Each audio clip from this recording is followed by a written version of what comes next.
Boum boum, bienvenue sur ma chaîne Timecock 3 minutes pour aborder un thème. Aujourd'hui nous allons parler de ces êtres mystiques. Oui les amis, il s'agit des femmes. Faut-il entraîner différemment une femme d'un homme? C'est la question à laquelle je vais tenter de répondre aujourd'hui.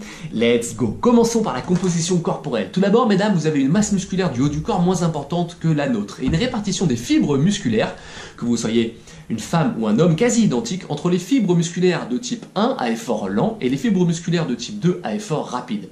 Néanmoins mesdames, au cours de votre vie, vous avez tendance à développer davantage vos fibres musculaires de type 1 à effort lent. Vous avez également une masse grasse plus élevée que la nôtre et un bassin plus large, tout ça pour vous permettre de donner la vie au cours de la vôtre. Et vous êtes certes en mesure de supporter des douleurs plus importantes que nous, les hommes, mais vous avez une moins bonne gestion et appréhension de cette douleur. Et c'est notamment la testostérone qui nous rend plus combatifs face à celle-ci.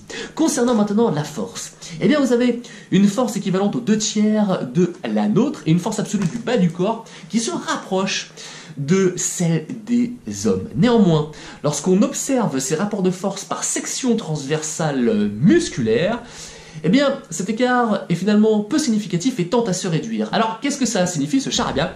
Ça signifie que, eh bien, la qualité musculaire n'est en fait pas propre au sexe et que si les hommes sont généralement plus forts, c'est le plus souvent parce qu'ils ont plus de muscles. Les études montrent aussi que les femmes qui sécrètent plus de testostérone sont plus fortes, ont un potentiel de développement musculaire plus important et aussi plus de libido. Bienvenue dans notre univers. Dernier point, la récupération. Sur le plan hormonal, vous sécrétez de l'œstrogène. Et l'œstrogène est une hormone anabolisante qui va préserver les tissus musculaires. Associé à cela, puisque vous avez davantage de fibres lentes, à effort donc lent, je parle, rappelez-vous, des fibres musculaires, et que vous vous entraînez davantage donc en volume et en endurance, vous sollicitez moins les filières nerveuses. Et tout ça, eh bien, vous permet d'avoir de meilleures facultés de récupération que nous, les hommes. Attention néanmoins, car il existe une étroite relation entre cycle menstruel, déminéralisation osseuse et faible réserve énergétique. Vous avez donc tout intérêt à faire plus attention que nous, les hommes, à vos apports énergétiques, et vous êtes d'ailleurs plus sujet aux troubles alimentaires, notamment pour les sports à caractère esthétique, bien entendu le fitness, la musculation, mais je parle aussi par exemple de la danse ou de la gymnastique.